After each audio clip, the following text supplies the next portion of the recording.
తాకట్లో ఉన్న మీ బంగారాన్ని విడిపించి ఆ రోజు ఆన్లైన్ రేటుకి కొంటాం. Sharma gold company. నమస్తే, మీరు చూస్తున్న సుమన్ టీవీ. నేను మీ కీర్తి. నాతో పాటు భారతీ శంకరపీఠ వ్యవస్థాపకులు బ్రహ్మశ్రీ తిరుపతి మూర్తి అవధాని గారు ఉన్నారు. నమస్తే గురుగారు. ఓం శ్రీ మహాగణాధిపతయే నమః. గురుగారు, శ్రీచక్రం అనేది ఎవరింట్లో పెట్టుకోవచ్చు, ఎవరింట్లో పెట్టుకోకూడదు, పెట్టుకుంటే ఎలాంటి ఆరాధన చేయాలి, పెట్టుకోవాలనుకునే వారికి మీరు ఇచ్చే సూచనలు? శ్రీచక్రరాజ నిలయ శ్రీమత్రిపుర సుందరి లలితా సహస్రనామానికి మూలంగా ఆ అమ్మవారు శ్రీచక్ర నివాసిని, చక్ర రాజముగా శ్రీచక్ర సింహాసనం మీద ఆవిడ కూర్చుని ఉంటారు అమ్మవారు. అయితే శ్రీచక్ర యంత్రము ఉంటుంది, మేరువు రెండు ఉంటాయమ్మ. అందులో శ్రీచక్రం ఒకటి, మేరువు రెండు, యంత్రము రెండు విధానాలు ఉంటాయి అందులో. యంత్రం అనేటువంటిది ఒక 2.5-3 అంగుళాల వరకు మన ఇంట్లో ఎవరైనా పెట్టుకోవచ్చమ్మా. అది అంత పెద్ద దోషం కాదు, అంతగా దోషం కాదు అది. కానీ మేరువు అంటే ఓకే, ఇట్లా మేరువు అంటే గోపురం లాగా, గోపురం లాగా వచ్చేటువంటిది మాత్రం ఎవరికి అర్హత లేవు, ఇంట్లో పెట్టుకోకూడదు గురుగారు. ఓకే, ఎందువల్లంటే అసలు ఎవ్వరు పెట్టుకోకూడదు. దాన్ని ఎట్లా కదమ్మా, ఒక విధానం, దాన్ని ఆరాధించే విధానం అంత తేలిక ఎవరికి రాదు, సామాన్యమైన విషయం కాదు అది. శ్రీచక్ర రాజు మన ఇంట్లో ఉన్నది అని అంటే సాక్షాత్ అమ్మవారు మన ఇంట్లో కొలువై ఉంటుంది. మనం ఎంత జాగ్రత్తగా ఉండాలి, మన ఇష్టానుసారం మనం ఉంటుంటే కుదరదు కదా. దీని శ్రీచక్రం అనేటువంటిది యంత్ర రూపంలో పెట్టుకోవడం వేరు, మేరువు రూపంలో ఎవరిళ్లలో కూడా ఉండకూడదు. సాక్షాత్తు పరమాచార్య స్వామి వారు చెప్పిన మాట, మనం కాదమ్మా. శ్రీచక్రాన్ని ఎవ్వరూ కూడా దాన్ని స్థాయిని తట్టుకోలేరు. అయిన వాళ్ళు కాని వాళ్ళు నాకేదో కాస్త అంత మంత్రం ఉంది కదా, ఇంత మంత్రం ఉంది కదా, నేను పెట్టుకుంటానంటే ఇబ్బందులు పడతారు. కనుక దాన్ని ఎవరు ఇంట్లో పెట్టుకోవద్దు. శ్రీ యంత్రం పెట్టుకోకూడదు అంటే మేము ఎందుకు వింటాం గురుగారు? పెట్టుకుంటే ఏంటి అనేది మీరు చెప్పగలిగితే. పెట్టుకోకూడదు అన్నారనుకోండి, పెద్దవాళ్ళు ఏదో కారణంలో చెప్పారు, మనం వినాలి అన్నారు. ఎందుకు పెట్టుకోకూడదు అంటే అది నీకు సంబంధం లేని విషయం, అది నీకు సంబంధం లేని విషయం. చండాలమైన మాట ఒకటి పెట్టమంటారు, ఒకటి చెప్పంటారా?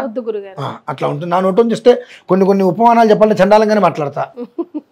వద్దు, ఇది పెట్టుకోకూడదు అంటే అదే ఎందుకు అనేది నీకు అనవసరం. అట్లా ఎలా మమ్మల్ని ఒప్పించాలి మీరు? ఎందుకు ఒప్పించాలండి? ఇది కూడదు, పెద్దవాళ్ళు కూడదు అన్నప్పుడు దాని గురించి మన డిస్కషన్ దాని గురించి మనకు అనవసరం. చేయకూడదు. ఎందుకు చేయకూడదు అంటే అనేక కారణాలు ఉంటాయి. ఇప్పుడు నేను ఏమంటాను, బయట ఉంటే కొంపలో కలుపుకుంటారు, ఇంట్లో నువ్వు పెట్టుకోకూడదంట. దాన్ని ఏమంటారు, పంతులు గారు బయట ఉంటే ఇంట్లో కలుపుకోకూడదని మాట్లాడుతున్నారు, ఇష్టం వచ్చినట్టు మాట్లాడతారు. అనేక కారణాలు ఉంటాయి, అందుకని పెట్టవద్దు ఇంట్లో. ఓకే, దాని నియమంత్రాలు ఉంటాయి. శ్రీచక్రం అనేటువంటిది మేరువు నీ ఇంట్లో ఉందా, సాధ్యమైనంత వరకు నువ్వు ఒక దీక్షా నియమంలో ఉన్నట్టే. సంసార జీవితానికి ఎంత దూరంగా ఉంటే అంత ఉపయోగం. నువ్వు ఎప్పుడు పెట్టుకుంటావు ఇంట్లో?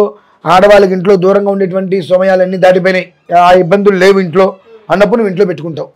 శ్రీచక్రం ఇంట్లో పెట్టుకొని దాని యొక్క విధానాన్ని మనం అనుసరించకపోతే అది మనం ఆచరించకుండా ఎందుకు ఉంటుంది?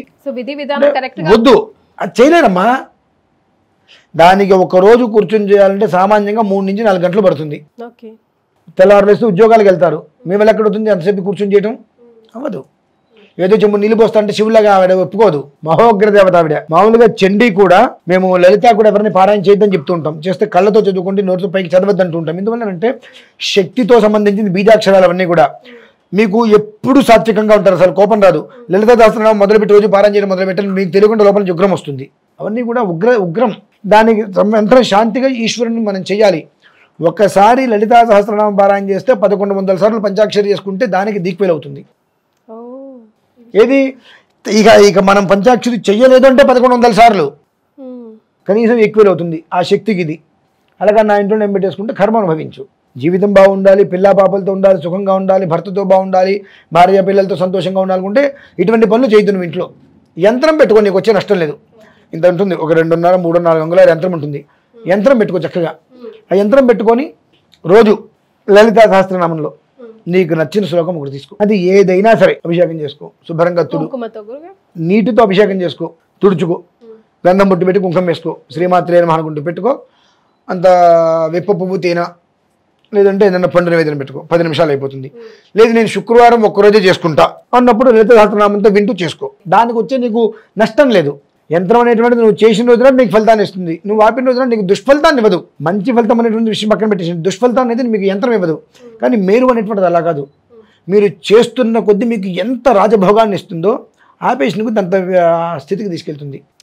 కాబట్టి ఆ ఒక యంత్రం అనేటువంటిది మనం ఇంట్లో ఉంచవచ్చు. కానీ మనకు ఎప్పుడైతే కనుక అది మేరులాగా వస్తుందో స్టెప్ బై స్టెప్ అది మనం పెట్టుకోకూడదు.